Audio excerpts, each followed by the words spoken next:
It started to unravel, not exactly, but at Everton, unravelled with a really poor performance, a lot of possession, where Edward Mendy probably made his first big mistake of the season, and that cost him 3 points, followed by a loss to Wolves, an embarrassing performance against Arsenal away, and it was an embarrassment. Slightly lucky to get a draw against Villa, and then completely, and I mean completely taken apart by Manchester City and got a rub of the green in the game against Fulham because they lost a player. But you look at it where it started to unravel.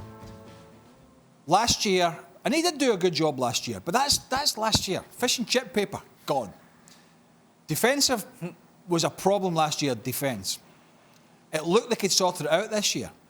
Started the season great, keeping clean sheets. New goalkeeper in. Silva marshalling it. Then all of a sudden, that changed. Now he's starting to change the personnel. I mean, he's throwing it up and it's coming down, and we don't know who's going to be playing. We don't know who's going to be playing right back. We don't know who's going to be playing centre back. We certainly don't know who's going to be playing in the middle of the field, and we have no idea what the front line is going to be. And that has been a major problem. It is the polar opposite of the coach and the team in the other dugout, because there is a clear plan there in recruitment. Soyuncu was a terrific signing. Guess what? Then they bring in Fofana, who's just turned 20 in December, from St Etienne. They bring James Justin in 18 months or so ago from Luton. Arguably now one of the best full-backs in the Premier League. Right back, left back. They bring Castagna in from Atalanta. They have Ndidi and Tielemans that will play every week in Shield. They have Barnes and they have Albrighton who work the channels. They have Maddison who plays in that hole very cleverly again. And they have Jamie Vardy who would walk into any Premier League team at the moment. And I include Man City, Man United and Liverpool. They have a clear plan. Rodgers knows his best team. He's a very, very, very good coach. That is the difference at the moment. And when Chelsea look at it, they'll say, we gave Frank Lampard a chance. It was good for a period. We wanted it to work, but it's not. Some will say that the argument is, but they're 5 points off fourth. Right. Liverpool, which they are. Yeah. But when you look at it in hard and fast facts, there is no sign that this is going to turn around. And when all these other teams play and catch up with the games, they could be sitting in the bottom half of the table. It's unacceptable for Chelsea Football Club, and Roman Abramovich does not suffer those types of results.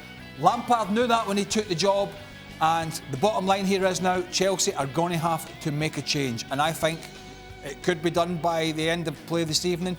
If not, it's probably going to be that old drive to the training ground tomorrow, waiting on the phone call.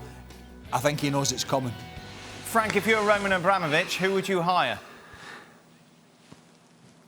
Oh my God, Frank is still on the seat and you want me to think about that. I don't know. He's too. So if we're talking, Frank, we're talking Thomas Tuchel, aren't we? We're talking Thomas Tuchel, we're talking Allegri, and we're talking about the man that Craig was talking about, Brendan Rodgers. In theory, if you were Chelsea, who would you go for? Let's just narrow it down to those three, Frank. Well, Brendan Rodgers knows English football very well, and so I think he will be the perfect guy. Allegri knows Italian football, Tuchel knows German and French football, but they knew in English football, and there is a very specific philosophy that you have to have and a mentality that you have to coach a team in England, because we can see talent is not enough. You need something special. You need a team. You need a stamina to keep on fighting every game you play. And you need a character which is missing very much around Chelsea players right now. So Brendan Rodgers is fantastic. I mean, I love that guy since he took Swansea in charge. And yeah, we love to see him. But and again, it's premature. There is somebody that you have to respect. Frank Lampard is still the Chelsea coach, and I don't want to premature anything for tomorrow morning, I guess. Well, I think he'll be gone though, won't he? I think so. Shaka, Frank showing complete disregard to the fact that Frank Lampard's still in a job, saying that Brendan Rodgers should be given it. Do you agree? Listen, Allegri and Tuchel out of jobs right now, so those are the easier fit. But other than that, all things being equal, if you can somehow convince Brendan Rodgers to leave Leicester, or Leicester to part with Brendan Rodgers, I go Brendan Rodgers for all the reasons that Frank just said. But again, the big asterisk around that is Brendan Rodgers is still employed, the other two aren't. Do you take it if you're Rodgers, by the way? Oh yeah. Listen, you know, let's just briefly. Allegri is known for pragmatism, and Mourinho. And there's nothing wrong with that, but Abramovich has always tried to get away from that. He kind of had enough of that under Mourinho. He wanted a bit more silky performances for the buck that he's spending. I'm not a Thomas Tuchel fan. He's done a decent job at Dortmund and PSG, but I'm not on the Thomas Tuchel train. Really not. I look at Brendan Rodgers as at least the third best coach in the Premier League. No particular order. Klopp and Guardiola have got the record. And then I look at him and think, is there anybody better? No, not even close. And I love what he's done at Leicester, what he did at Celtic, even what he did at Liverpool when they tripped up so late on. That was a fantastic Liverpool side that should have won the league. The guy knows what he's doing, right? There's not a shredded doubt about that. And I know Leicester fans. It's a great club. It is, and they're at top as we speak. They're the top of the league, and they've won the league in 2016. Hey, it might happen again. I don't think so. However, let me be clear. They are a stepping stone for Brendan Rodgers to dip his toe once again with one of the elite clubs in British football. That's what they are for him, and by God, he's doing a good job of putting himself out there. Now, he has signed a long-term contract a year or so ago when Arsenal were sniffing about him, but contracts can be ripped up. And at the end of the day, he's worked at Chelsea before with the younger kids, and I think he's built his CV back up to a place where if I'm looking at Brendan Rodgers with this Chelsea squad and Frank Lampard with this Chelsea squad, would Rodgers have more of an understanding of what he wants because of his experience? Yeah. Yes, he would. Quickly, Frank.